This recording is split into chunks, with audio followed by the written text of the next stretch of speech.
चलिए, good morning to all of you. आवाज आ रही है सबको clear? Yes sir. Yes sir. ठीक है। Yes sir. तो आज की क्लास में हम लोग लास्ट क्लास में जैसे अपन लोगों ने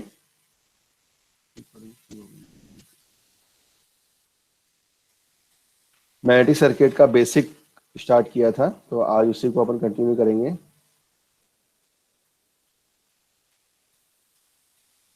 आप लोगों ने बेसिक पढ़ लिया था जो बोला गया था आप लोगों से कल पढ़ने के लिए?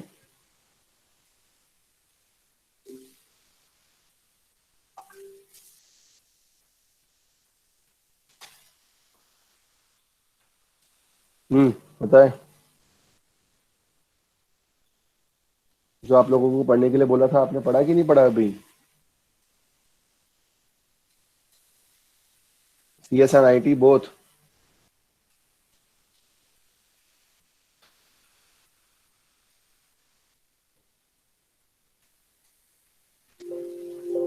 बेटा, आप लोगों को रिस्पांस नहीं मिलेगा तो पढ़ाई इस क्लास कैसे हो पाएगी? मुझे बताना जरा, क्यों?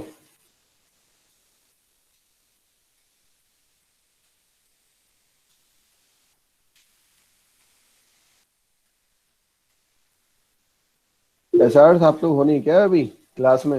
अगर बाकी क्लास अटेंड नहीं करे तो आप लोग ही रिप्लाई कर दो।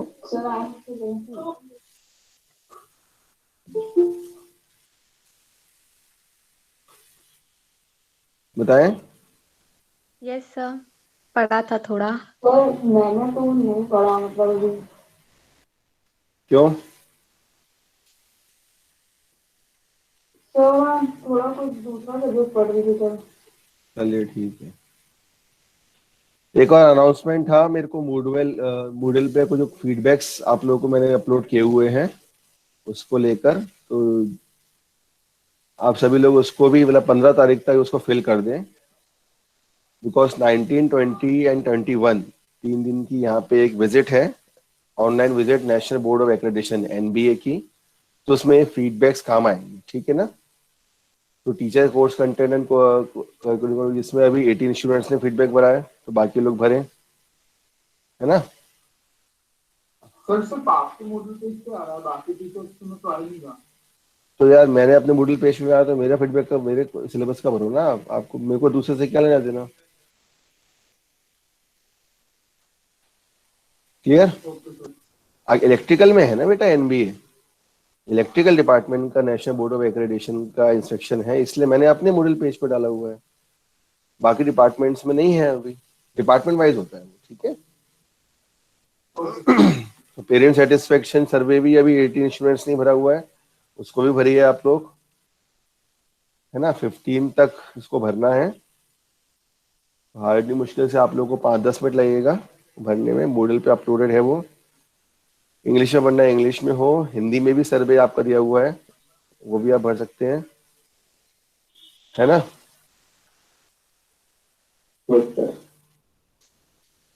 ये सिर्फ 8 स्टूडेंट्स ने भरा हुआ है। क्यों भाई, बाकी लोग क्यों नहीं भर रहे हैं इसको? कोई प्रॉब्लम है फीडबैक भरने में? बताओ। सर भर देंगे। अरे यार, तो बोलना क्यों पड़ता है? स्टूडेंट सर फीडबैक ऑन भूल कोर्स गए सर। कंटेंट। क्या बेटा, भूल गए? कोई बात नहीं, अब भर देना, है ना? जी सर। ये तो स्टूडेंट फीडबैक तो 30 स्टूडेंट्स ने भरा हुआ है, लेकिन 15 तक अभी ऐसा हार्डली नहीं है, मैंने इसकी 15 फरवरी लास्ट डेट रखी हुई है। 15 तक मतलब मंडे तक से पहले ही भर देना आप लोग, है ना? क्योंकि क्या ओके है, आज सर। से फिर सेल्फ स्टार्ट होगा, फिर आप लोग उसमें बिजी हो जाएंगे शाम के टाइम, इसलिए मैं भी उसमें आपको डिस्टर्ब नहीं करना चाह रहा। चलिए, तो कल की क्लास में अपन लोगों ने इसमें बेसिक मैग्नेटिक सर्किट का स्टार्ट किया था। उसमें अपन लोगों ने ये देखा था कि कौन कौन से टॉपिक्स हैं इसमें। तो जैसा कि आप सभी लोग जानते हैं कि इसमें आपका बेसिक डेफिनेशन भी है, मतलब ये सब चीजें अपन ने कल देख लिया था। डेफिनेशन, AC एक्सटेंशन, कुछ भी हो, इसी अपन ने कल इजीली सारे टॉपिक्स देख लिए थे। अब आज जो अपन स्टार्ट करेंगे इसमें बेसिक डेफिनेशंस, ठीक है? तो उसके लिए सबसे पहले अपन जो इसका बेसिक डेफिनेशन की स्टार्ट करेंगे वो होगी आपकी जो अपन इसमें अकॉर्डिंग सिलेबस देखेंगे। सबसे पहले हेडिंग डाली है इसमें आज की क्लास में आपको, मैग्नेटिक फील्ड। देखिए, जिस डेफिनेशन की जो जिस टॉपिक की डेफिनेशन इंपॉर्टेंट होगी, सिर्फ मैं उसी की डेफिनेशन आपको लिखवाऊंगा, सबकी डेफिनेशन नहीं लिखवाऊंगा मैं, ठीक है। Today is 9/5/2021।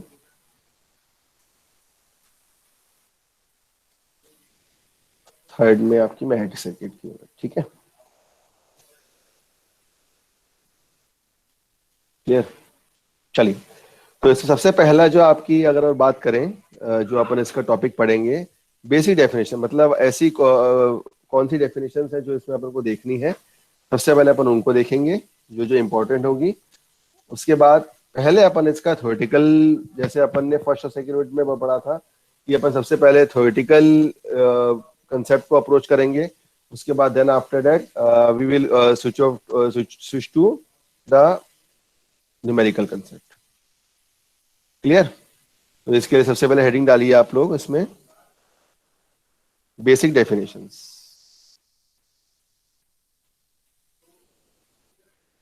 तो बेसिक डेफिनेशन में सबसे पहले है आपकी इसमें मैग्नेटिक फील्ड। तो किस तरीके से, अगर आपने कोई बार मैग्नेट लिया हुआ है, देखिए थोड़ा सा अभी थ्योरेटिकल चलेगा, तो हो सकता है कि सबको आता हो, तो उसमें कोई ऐसा टॉपिक भी हो सकता है कि बार बार बोलने वाला हो। तो अगर कोई टॉपिक अगर आप लोगों को आता हो तो आप लोग बता दीजिएगा, तो फिर मैं उसको स्किप कर दूंगा, क्लियर क्लास। जी सर। Yes sir. चलिए, तो अगर अपन मैग्नेटिक फील्ड की बात करें, तो एज वी ऑल नो कि अगर अपन ने कोई सा भी एक NS बार मैग्नेट लिया हुआ है, ठीक है। अब अपन सभी लोग जानते हैं कि जब कभी भी कोई बार मैग्नेट होता है, तो इसमें सबसे इंपॉर्टेंट जो रोल प्ले करता है वो करती है इसमें मैग्नेटिक लाइंस ऑफ फोर्स। अब मैग्नेटिक लाइंस ऑफ फोर्स भी कैसे प्ले करती हैं, उसके लिए अपन ये देखते हैं कि यहाँ पे जो इसमें लाइंस ट्रेवल कर रही हैं वो कहाँ से कहाँ कर रही हैं। ये कंसेप्ट अपन सभी लोग जानते हैं कि इनसाइड द मैग्नेट, अगर मैं लाइंस ऑफ फोर्स को, मैग्नेटिक फील्ड को इसमें ट्रेवल कराऊं, तो इनसाइड द मैग्नेट जो आपका लाइंस इसमें मिलेंगी या लाइंस निकलेंगी, उसका डायरेक्शन क्या होगा बताएं। North to south sir. North to south sir. North to south. Inside the magnet, south ठीक टू है, नॉर्थ। मतलब अंदर से जो आपकी यहाँ उल्टा बोल दिया सर, साउथ टू साउथ। ठीक है, साउथ टू नॉर्थ इसमें रहेगा आपका इनसाइड द मैग्नेट। और आउटसाइड द मैग्नेट अगर मैं बात करूं, तो ये नॉर्थ टू साउथ। ये सभी को कंसेप्ट अच्छे से पता होगा, ठीक है ना। तो ये डायग्राम सभी लोग कभी बना लीजिए, ठीक है ना। तो कभी कभी ये भी छोटे छोटे MCQs में आ जाता है कि इनसाइड द मैग्नेट का कहाँ से कहाँ ट्रेवल कर रहा है, आउटसाइड द मैग्नेट कहाँ से कहाँ ट्रेवल कर रहा है, ये भी चीज अपन को देखनी पड़ती है इसमें, ठीक है। तो इसमें नॉर्थ टू साउथ और साउथ टू नॉर्थ, ये दो चीजें इसमें हो रही हैं, क्लियर। अब इसमें इसके बाद जो आएगा वो इसमें आएगा कि ये जो अपनी कंटिन्यूस कर्व्स है, एक्चुअली में अपन इसको क्या बोलते हैं। तो सबसे पहले लिखिए, the area around a magnetic pole, the area around a magnetic pole और a magnet, the area around a magnetic pole or a magnet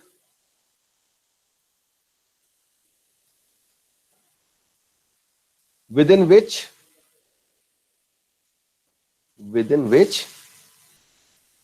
its influence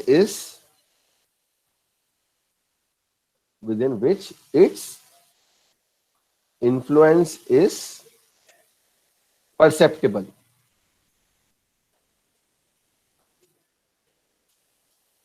class में कोई बताएगा CSE या IT में से कि मैंने ये जो लाइन लिखी है, इन्फ्लुएंस इज परसेप्टिबल, इसका मतलब क्या होता है।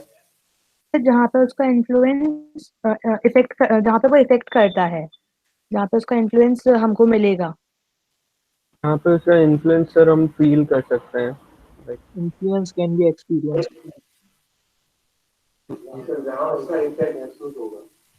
वेरी गुड, सभी का आंसर बिल्कुल ठीक है। या तो आप बोल दो जहां पे उसका इफेक्ट महसूस होगा या जहां पे उसका इन्फ्लुएंस मिलेगा।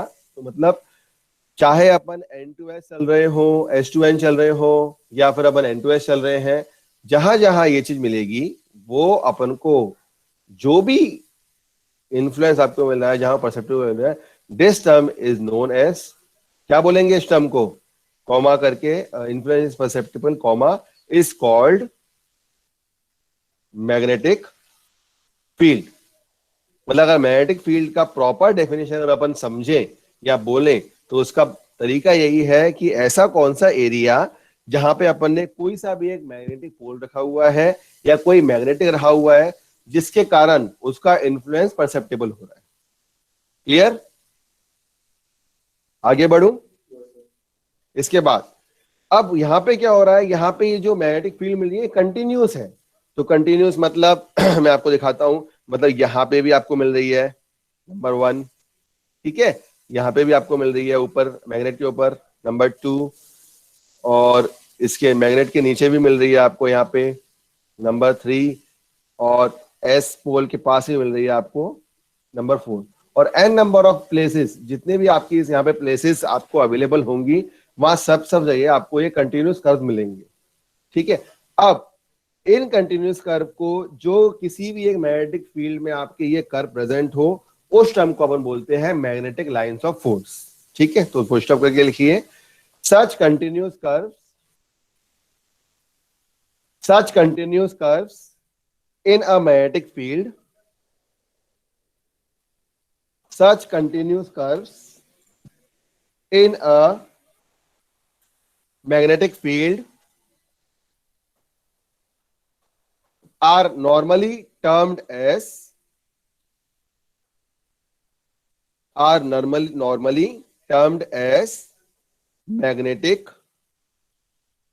magnetic lines of force।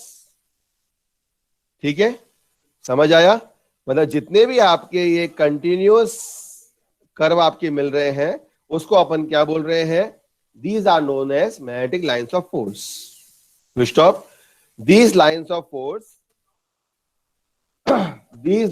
force travel from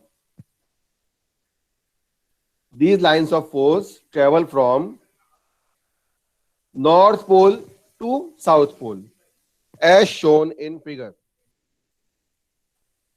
These lines of force travel from North Pole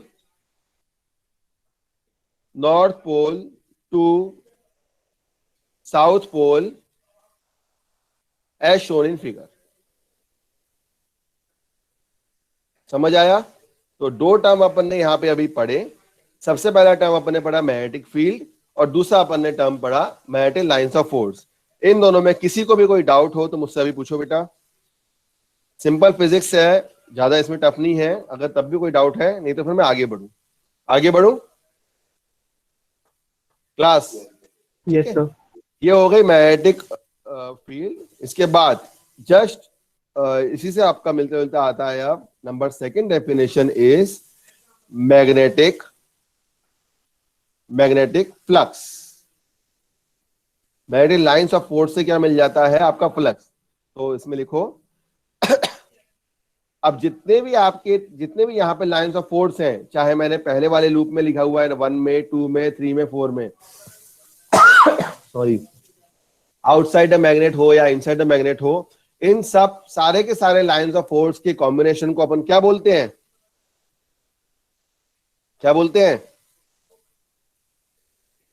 what we call it, flux, magnetic flux. इसमें लिखिए the total number of magnetic flux का definition, the total number of lines of force, the total number of lines of force in the magnetic field is called, the total number of lines of force in the magnetic field is called the magnetic flux, इसको अपन बोलते हैं phi, और इसकी unit क्या होती है? Weber. बताएगा? Weber. Very good. The unit of flux is weber. ठीक है, समझ आया आपको? और अब अपन को यह भी पता है कि अपन ने मैग्नेटिक पोल किस एरिया में रखा है। अपन को यह भी पता है कि जो भी आपके लाइंस ऑफ फोर्स आपको मिले हैं उसको अपन कंबाइन करके उसको मैग्नेटिक फ्लक्स बोल रहे हैं। अब इस एरिया से और मैग्नेटिक फ्लक्स से जो एक टर्म अपन को मिलता है वो मिलता है अपन को magnetic flux density, third term. ठीक है, तो इसकी डेफिनेशन लिखो। Magnetic flux density, magnetic flux density is defined as the magnetic flux density is defined as the magnetic flux per unit area. Magnetic flux per unit area of a surface,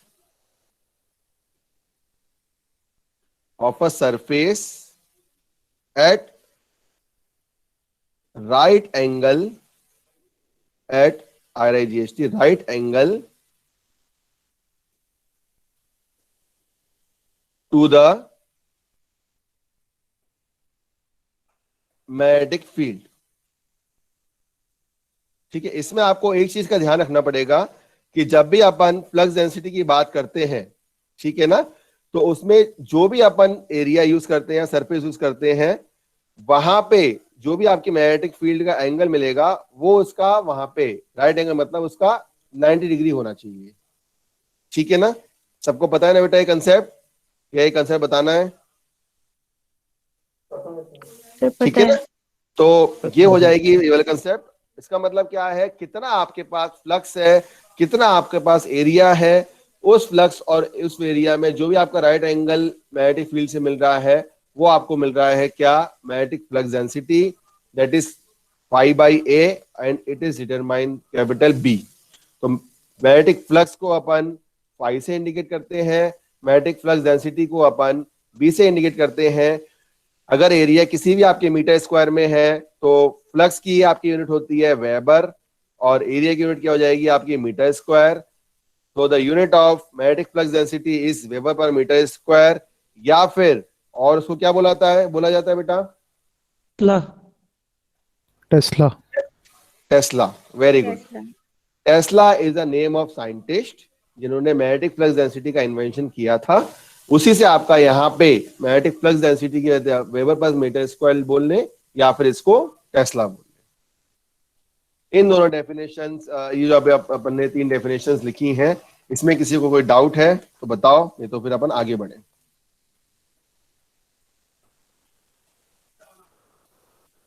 अच्छा, मुझे एक बात बताओ, definitions dictate कराने की जरूरत है या फिर आप लोग बुक से लिख लेंगे? क्योंकि सबके पास ई बुक्स भी है, बुक्स भी है, नेट भी है, तो मुझे थोड़ा एक क्वेश्चन पूछना है, जल्दी बताओ थोड़ा सा।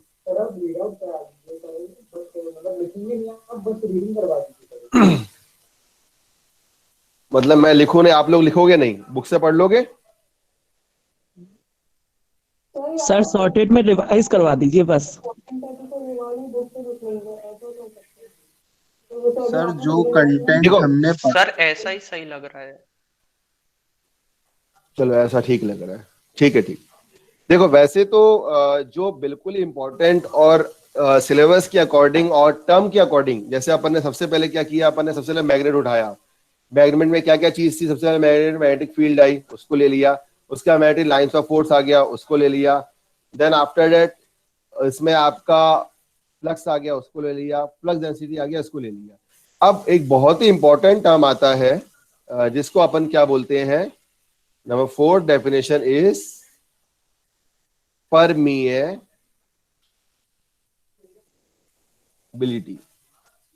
ठीक है ना? परमिएबिलिटी। तो इसकी डेफिनेशन मैं डिक्टेट भी कर रहा हूं, अगर आपको लिखना हो तो लिख लो, या फिर बुक में भी दिया हुआ है। पहले मैं इसकी डेफिनेशन डिक्टेट कर देता हूं बेटा, फिर मैं आप लोगों को इसका मतलब समझा दूंगा इसका मतलब क्या है, ठीक है। तो इसकी डेफिनेशन है a magnetic material when placed in a magnetic field acquires magnetism due to induction.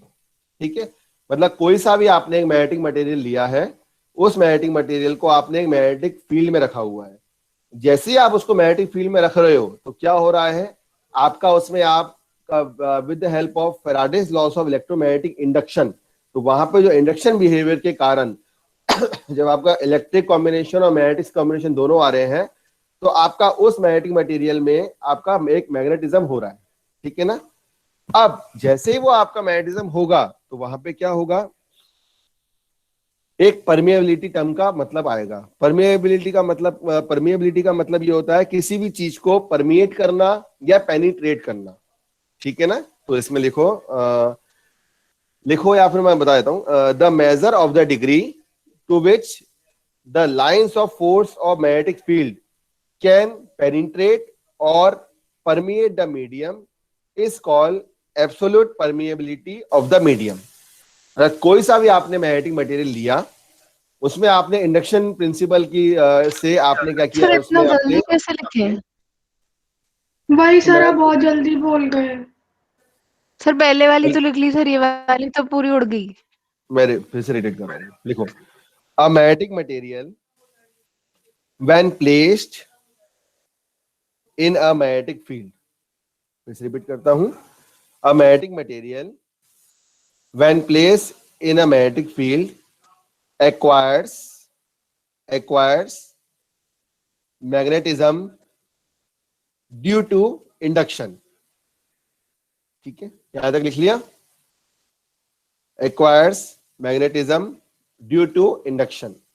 Induction मतलब जो भी आपका फैराडेज लॉ इलेक्ट्रोमैग्नेटिक इंडक्शन का प्रिंसिपल जो हो रहा है, बिकॉज यहाँ पे अपन ने कॉइल भी यूज कर लिया, मैग्नेट भी यूज किया, उसकी वजह से जो भी आ रहा है उसको ले लिया अपन ने, फुल स्टॉप। इसके बाद the measure of the degree to which the lines of force of the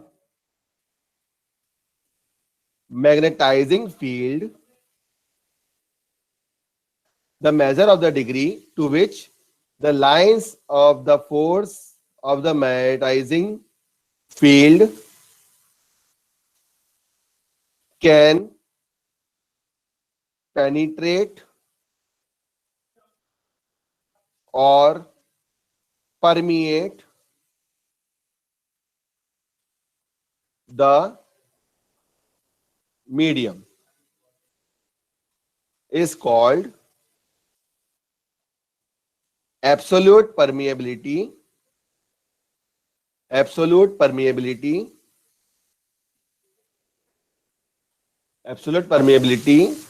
of the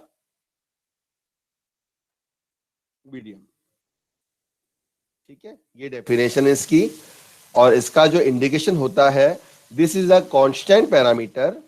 जैसे अपन इलेक्ट्रिक सर्किट में परमिटिविटी लेते थे, वैसे ही एप्सिलॉन नॉट और एप्सिलॉन आर लेते थे, वैसा ही यहाँ पे आपका मैग्नेटिक सर्किट में परमिएबिलिटी आता है। इसकी जो वो होगी आपकी indication, it is given by mu, and mu is given by mu naught multiply by mu are.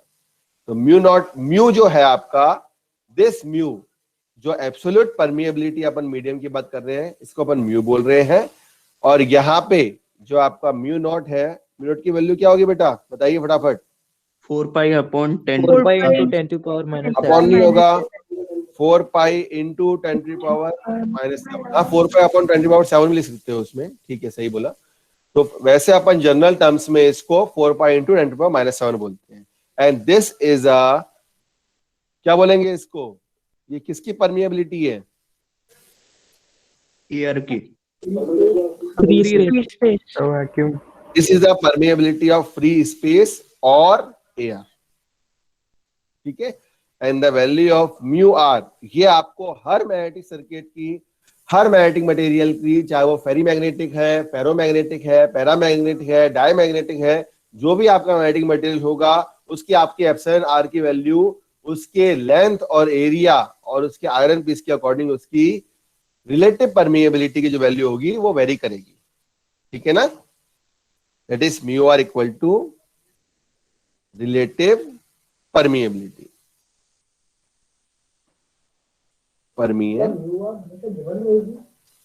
जरूरी नहीं है वैसे तो अपन को जान, अच्छा ये बताओ फ्री स्पेस का म्यू आर की वैल्यू क्या होती है, एयर की या फ्री स्पेस की? 1 होती है ना? अगर गिवन नहीं है इसका मतलब अपन ये अज्यूम करके चल रहे हैं कि वहां पे जो आपका मैग्नेटिक मटेरियल है वो आपका फ्री स्पेस में या एयर में या एयर गैप में, अगर न्यूमेरिकल में एयर गैप लिखा हुआ है कि relative permeability of air gap और कुछ नहीं लिखा हुआ है, तो वहां पे अपन फॉर दैट कंडीशन वहां अपन इजीली जो आपकी म्यू आर की वैल्यू है वो वहां पे अपन इजीली वहां पे म्यू आर की वैल्यू क्या लिख सकते हैं, 1।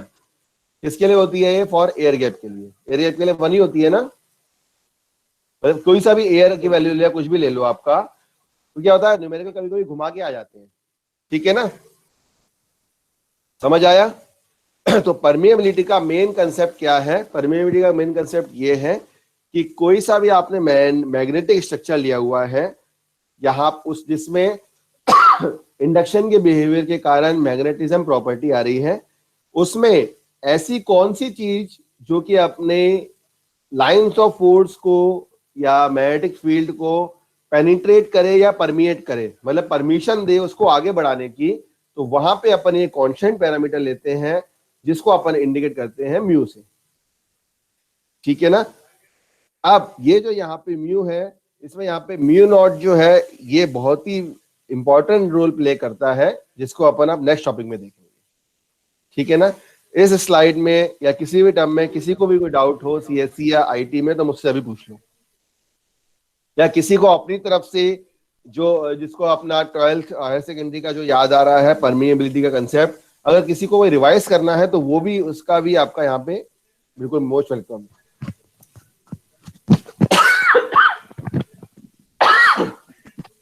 बताएं बेटा, किसी को कोई डाउट है या किसी को बताना है कुछ तो बता दें।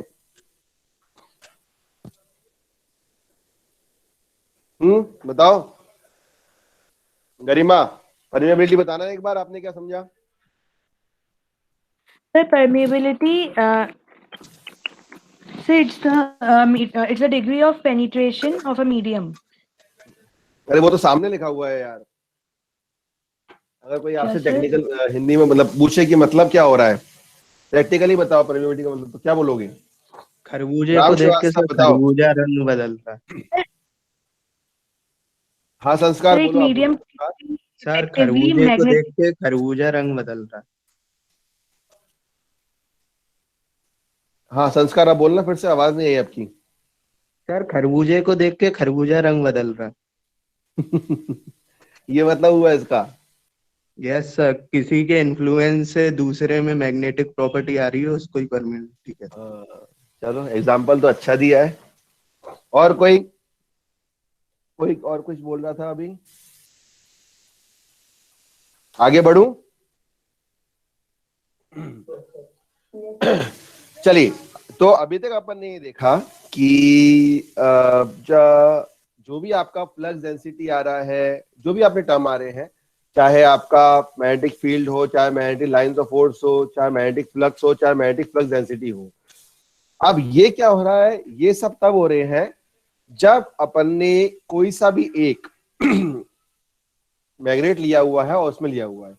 अब एक बहुत ही इंपॉर्टेंट टर्म होता है जिसको अपन या तो मैग्नेटिक फील्ड इंटेंसिटी बोलते हैं या फिर अपन उसको बोलते हैं मैग्नेटिक फील्ड स्ट्रेंथ, जिसको अपन किससे इंडिकेट करते हैं, कोई बताएगा?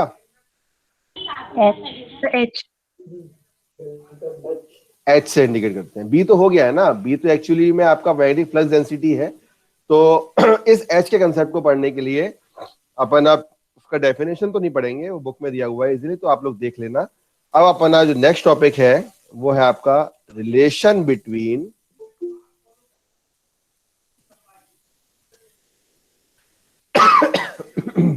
relation between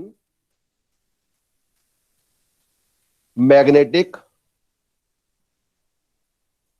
flux density capital B and magnetic field intensity बोल दो या फील्ड इंटेंसिटी बोल दो या मैग्नेटिक फील्ड स्ट्रेंथ बोल दो या फील्ड स्ट्रेंथ बोल दो, बात एक ही है, फील्ड इंटेंसिटी, जिसको अपन इंडिकेट करते हैं किससे, कैपिटल एच से।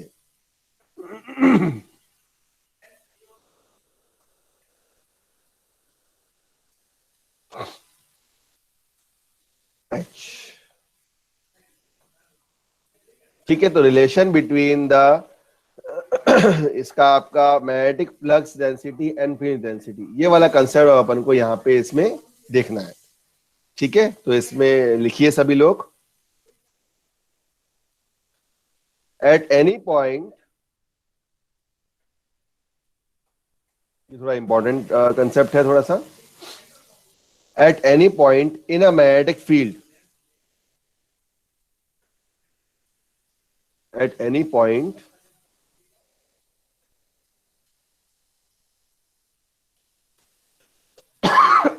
sorry at any point in magnetic field comma field strength or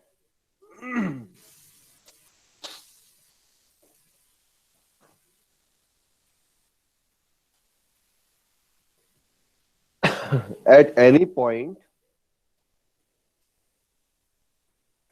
in a magnetic field, comma, field strength और फील्ड इंटेंसिटी, फील्ड इंटेंस को ही फील्ड स्ट्रेंथ को ही अपन फील्ड इंटेंसिटी बोलते हैं, फील्ड स्ट्रेंथ और field intensity H is the force, पहले मैं लिखवा देता हूं फिर एक्सप्लेन कर देता हूं, is the force maintaining, is the force maintaining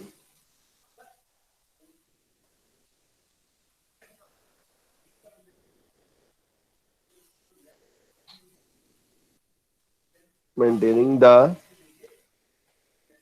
magnetic flux and producing value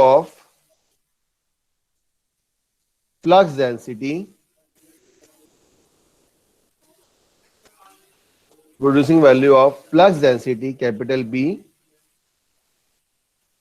at that point, full stop। चलिए मैं फिर से बताता हूं, इसमें क्या बता रहे हैं कि जब भी कभी अपन को B और H के बीच में रिलेशन बताना हो तो उसमें क्या होगा, जो B क्या है आपका मैग्नेटिक फ्लक्स डेंसिटी, H क्या है आपकी फील्ड इंटेंसिटी। तो ऐसा कोई सा भी पॉइंट किसी मैग्नेटिक फील्ड में जहां पे फील्ड स्ट्रेंथ की वैल्यू या फील्ड इंटेंसिटी आपको कैसे मिल रहा है, ये एक फोर्स दे रहा है जिससे आपको एक मैग्नेटिक फ्लक्स मिल रहा है और उसी से आपको मैग्नेटिक फ्लक्स डेंसिटी मिल रही है। इसका मतलब ये है कि जब कभी भी आपका मैग्नेट या डाइपोल, मैग्नेट डाइपोल या बार मैग्नेट का कंसेप्ट आपके सामने आता है तो उसका मेन फिजिकल सिग्निफिकेंस ये है कि सबसे पहले आपके पास ये आपको पता लगाना है कि उसकी स्ट्रेंथ कितनी है, समझ आई मेरी बात, उसकी स्ट्रेंथ कितनी है या फिर उसकी इंटेंसिटी कितनी है, ऐसी कौन सी स्ट्रेंथ है या ऐसी कौन सी इंटेंसिटी है जिसके कारण अपन को क्या मिल रहा है, एक फोर्स मिल रहा है, जिस फोर्स के कारण आपको मैग्नेटिक फ्लक्स मिला। देखो फोर्स होगा तो ऑटोमेटिकली मैग्नेटिक लाइंस आ जाएंगी। फोर्स एक्चुअल में क्या है, force is the magnetic lines of force, magnetic lines of force बोल लें या फोर्स बोल लें, वो कंसेप्ट दोनों यहीं पे हैं। बिकॉज मैग्नेटिक फ्लक्स आपको मिल रहा है, जो अपन ने यहाँ पे पिछले कंसेप्ट में देखा था, ये वाला मैग्नेटिक फ्लक्स, मैग्नेटिक फ्लक्स में क्या लिखा था अपन ने, the total number of lines of force in the magnetic field is called magnetic flux. अब मैग्नेटिक फ्लक्स एक्चुअल में आया कहां से है? ये मैग्नेटिक फ्लक्स आपकी फील्ड स्ट्रेंथ से या फिर फील्ड इंटेंसिटी से आया है। समझ आई मेरी बात सबको, या कोई डाउट है इसमें अभी? क्लास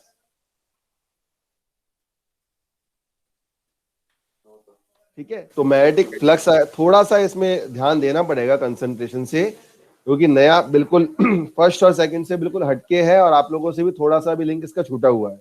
तो एक बार आप रिवाइज करोगे आराम से बैठ के, एक आध घंटा भी इसको पढ़ोगे मैग्नेटिक फ्लक्स का या मैग्नेटिक कंसेप्ट, तो आपको इजीली समझ आ जाएगा। या यूट्यूब में भी अगर अपन देखेंगे ना सिंपल, अगर मैग्नेटिक कंसेप्ट ऑफ मैग्नेटिज्म या कुछ भी आपका, तो वो भी आपका यही चीज बताएगा, ठीक है ना। तो वो आप क्या करेगा, वो आपको मैग्नेटिक फ्लक्स देगा, जिसके कारण आपको क्या मिलेगा लास्ट में, मैग्नेटिक फ्लक्स डेंसिटी मिलेगी। इसका मतलब क्या हुआ, हेंस, नेक्स्ट लाइन में लिखो, hence field intensity field intensity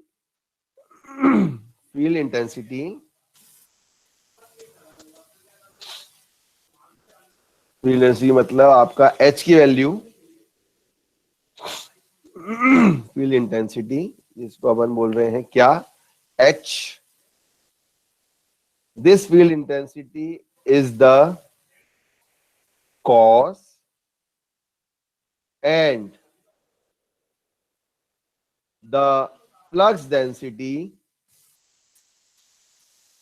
density बोलने या मैग्नेटिक फ्लक्स डेंसिटी बोलने बात एक ही है। Flux density capital B is the, क्या होगा कोई बताएगा? रिजल्ट। इफेक्ट। अगर एक चीज कॉज है तो दूसरी चीज क्या होती है? रिजल्ट होगी। Effect, outcome. Effect. Very good. तो इसका मतलब क्या है कि जो आपको मैग्नेटिक फ्लक्स डेंसिटी मिल रहा है उसमें जो भी आपका कॉज है वो आपका फील्ड इंटेंसिटी, मतलब वहां से स्टार्टिंग हो रही है, और उसका इफेक्ट क्या मिल रहा है आपका, flux density. It means that the value of B is totally dependent on the value of H, ठीक है ना। एंड इस प्रोपोर्शनल कांस्टेंट को अपन रिप्लेस करके क्या लिखते हैं,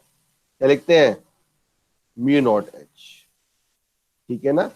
या फिर जो भी आपका ये B बाय एच का रिलेशन होता है, इसको अपन इंडिकेट करते हैं म्यू नॉट के कांस्टेंट टर्म से। और एंड वेयर, यहां जो अपन ये म्यू नॉट को अपन कांस्टेंट मान रहे हैं, इसको अपन प्रोपोर्शनलिटी कांस्टेंट बोल ले, या फिर वेयर दिस म्यू नॉट, इसको अपन क्या बोलते हैं, मैग्नेटिक स्पेस कांस्टेंट। देखो पिछली वाली स्लाइड में अपन ने क्या पढ़ा था, पिछले में अपन ने म्यू नॉट क्या पढ़ा था, it is a permeability of free space या एयर, ये भी बोलते हैं, और अपन इसको मैग्नेटिक स्पेस कांस्टेंट भी बोलते हैं, ठीक है ना। तो इस म्यू नॉट के अलग अलग नाम हैं, परमिएबिलिटी ऑफ फ्री स्पेस, या फिर मैग्नेटिक स्पेस कांस्टेंट, या फिर प्रोपोर्शनलिटी कांस्टेंट, ठीक है। समझ आया? Yes sir. और अगर कहीं आपका म्यू आर की वैल्यू भी आपको दी हो तो कोई दिक्कत नहीं है, मतलब म्यू आर की वैल्यू दी हो, आपके 1 नहीं हो, या फिर म्यू आर आपको दिया हो, तो अपन सिंपली या फिर बी की वैल्यू को अपन और क्या लिखते हैं, B equal to mu naught mu r H, ऐसे भी इंडिकेट कर देते हैं, ठीक है ना। तो वो डिपेंड करता है कि कौन सा मैग्नेटिक मटेरियल आप यूज कर रहे हैं और क्या क्या चीज अपन इसमें लिया हुआ है, ठीक है। समझ आया? यस आगे सर। बढ़ू? Yes sir. पास तो नहीं हो रहा जी आज सर। क्लास? नहीं सर, सही है। सिंपल कंसेप्ट है इसलिए मैं थोड़ा सा फास्ट करा रहा हूँ, ठीक है ना। तो ये वाली स्लाइड में आप लोगों से शेयर कर दूंगा, ठीक है ना। नेक्स्ट जो आप सबसे इंपॉर्टेंट, ये तो होगा इसके बेसिक डेफिनेशन जो अपन बेसिकली इसमें देखेंगे मैथ्स सर्किट में। अब जो इंपॉर्टेंट कंसेप्ट ये है वो क्या है इसमें आपका, कि जब भी कभी आप कोई सा भी BH का पढ़ रहे हो या कोई से पढ़ रहे हो, तो इसमें जो भी आपको मैग्नेटिक फील्ड मिल रही है किसी भी करंट के कारण या कंडक्टर के कारण वो कौन किस लॉ से मिल रही है, तो एक बार वो वाला लॉ अपन रिवाइज कर लेते हैं। दो तरीके के लॉ होते हैं, आप लोगों से मैं पूछूंगा, आप लोग भी बता देना और मैं भी बताता हूँ, ठीक है। तो नेक्स्ट हेडिंग डालिए, मैग्नेटिक फील्ड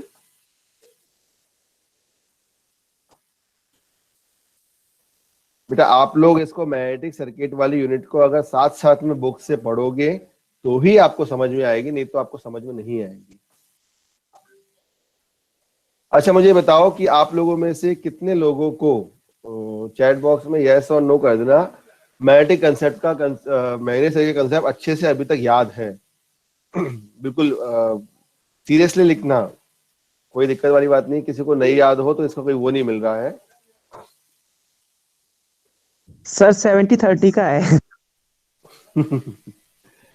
चलो अगर नो है तो मेरी आपसे सबसे रिक्वेस्ट है इसको यस करो, कोई पार्शियली नहीं होगा, कोई नो नहीं होगा, क्योंकि ये आपके सिलेबस में है और आप इसको ऑलरेडी पढ़ चुके हैं। ऐसा आप लोगों के लिए बोझ नहीं रहेगा, अगर आप एक बार भी पढ़ोगे ना तो इजीली आपको स्ट्राइक माइंड में स्ट्राइक करोगे तो आपको अपने आप याद आ जाएगा, ठीक है ना। चलिए तो नेक्स्ट टॉपिक जो है that is the magnetic field due to current carrying conductor. देखिए जैसे कि मान लीजिए मैंने कोई सा भी एक NS पोल का बार मैग्नेट लिया, ठीक है ना। इस बार मैग्नेट में मैंने एक कॉइल को यहाँ पे वाउंड किया, ठीक है। वाउंड WOUND, वाउंड का मतलब ये होता है कि जब भी अपन किसी भी कॉपर वायर का या एल्यूमिनियम वायर, किसी भी वायर का अपन वाइंडिंग करते हैं तो उसको वाउंड टर्म बोलते हैं अपन। यहाँ पे अपन ने इसको वायर वाउंड किया, यहाँ से अपन ने इलेक्ट्रिक सप्लाई दे दिया, V सब वोल्टेज दे लिया, यहाँ अपन ने इसमें करंट I दे दिया।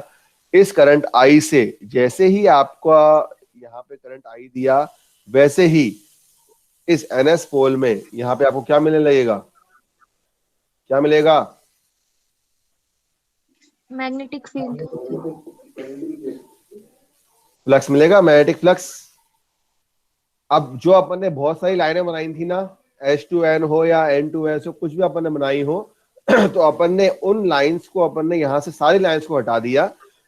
अपन ने एक सिंगल लाइन से इसको इंडिकेट किया जो मैग्नेट के आसपास आपकी ट्रेवल कर रही है और उसको अपन ने नाम दे दिया फ्लक्स, ठीक है ना।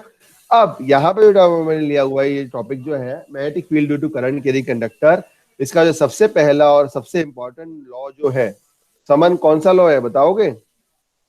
क्या सर? वेरी गुड, एक बायोट सावर्ट लॉ है और दूसरा कौन सा है?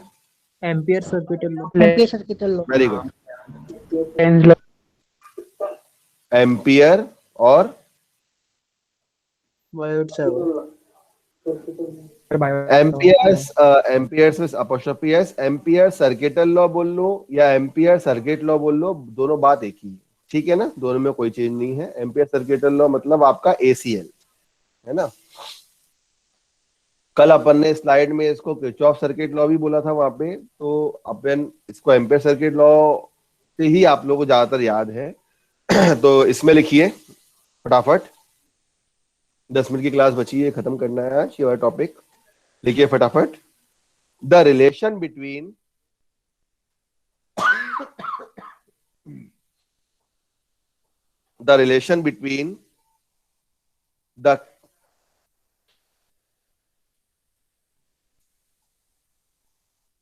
the relationship between current and field intensity। Intensity मतलब क्या है, जल्दी बताओ।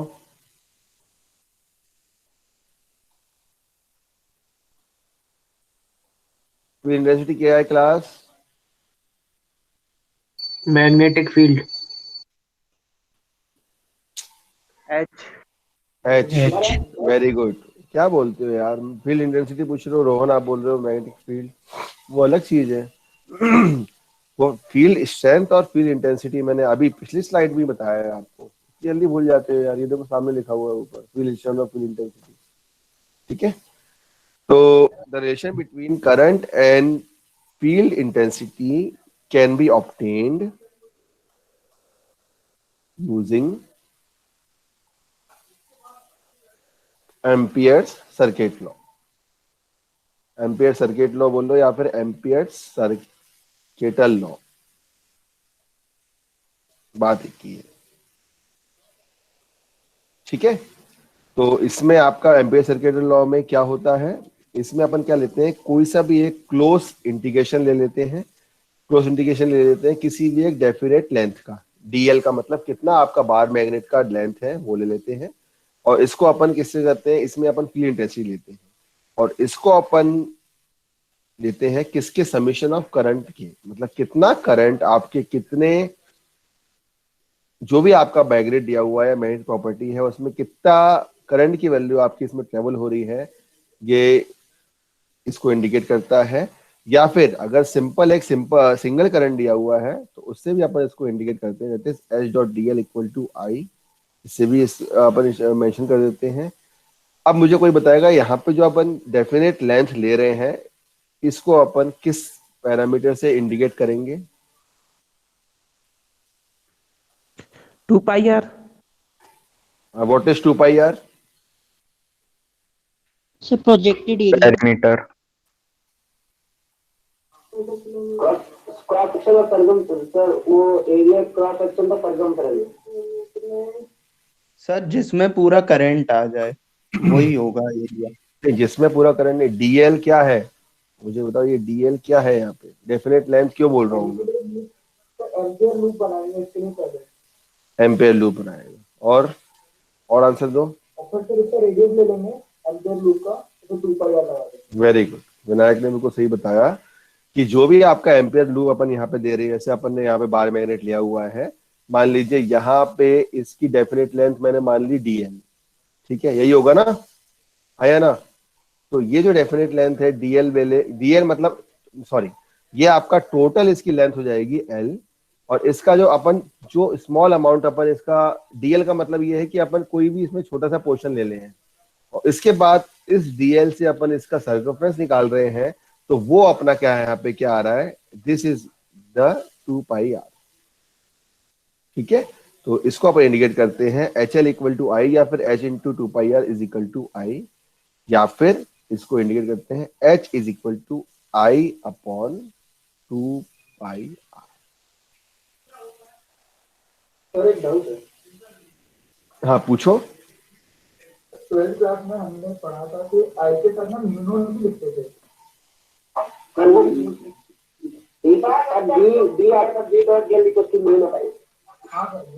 नहीं, वो अपन उसमें देखिए, सर वहाँ एच की जगह बी भी होता था, बी इक्वल्स टू डेंसिटी के लिए लग देते थे सर। सर वो एच Density को की बात बी बाय मैं म्यू बता रहा नॉट से सब्स्टिट्यूट समझ गया मैं। आपका डाउट ये है, ये जो आपका एच की वैल्यू है यहाँ पे, वो by B upon mu naught हो रही है, अपन ने बी अपॉन म्यू नॉट करते हुए अपन ने डायरेक्ट एच लिखा हुआ है यहाँ पे, ठीक है ना? तो B is equal to I mu naught कर दो या फिर एच कर दो, बात एक ही है ना? ये वाला क्लियर, इसलिए मैंने पहले ये बताया, उसके बाद फिर मैं यहाँ पे आया। क्लियर? अब इसमें एक लाइन और लिखो, if instead of single conductor, ये क्या था, अपन ने आई ले लिया, इसका मतलब यहाँ पे अपन सिर्फ ओनली वन सिंगल कंडक्टर अपन ने यूज किया है, तो इसमें लिखो अब, if instead of single conductor there are, if instead of single conductor there are capital N number of conductors capital N number of conductors enclosed by a closed path, enclosed by a closed path, therefore H equal to क्या हो जाएगा, यही होगा n का multiply मतलब ni, या फिर अपन इसको और क्या लिख सकते हैं, और h dot l equal to ni, ठीक है ना? या इसको अगर अपन को h को और सिंप्लीफाई करना है, तो जैसे यहाँ पे आ रहा है आपकी h की वैल्यू क्या आ रही है, b अपॉन म्यू नॉट, तो b अपॉन म्यू नॉट की टर्म में लिख सकते हो, वो डिपेंड करता है न्यूमेरिकल पे कि न्यूमेरिकल में क्या क्या वैल्यू दी हुई है। समझ आया? एम्पियर सर्किट लॉ में यहां तक कोई डाउट तो नहीं इसमें?